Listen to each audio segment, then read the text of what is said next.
Pažeminimas tai yra žmogaus orumo ir savigarbos sumenkinimas. Šią traumą vaikai jaučia vaikystėje, kai tėvai jų gėdėjasi. Tada vaikas jaučiasi sumenkintas, įžeistas, pažemintas arba lyginamas su kitais ir jis gėdėjasi pats savęs.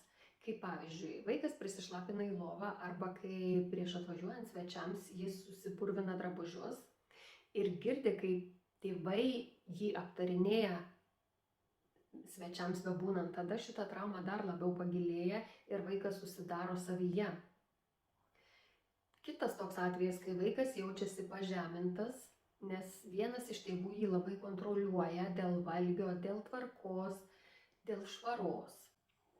Ir fizinėme lygmenyje vaikas neturi jokios laisvės judėti ir daryti, elgtis taip, kaip jis nori. Todėl užaugę tokie vaikai nori kitiems atrodyti tvirti, kontroliuojantys ir jie tampa labai pareigingi, užsikrauna daug darbų arba jaučiasi, kad turi kažkuo tai rūpintis kitais žmonėmis.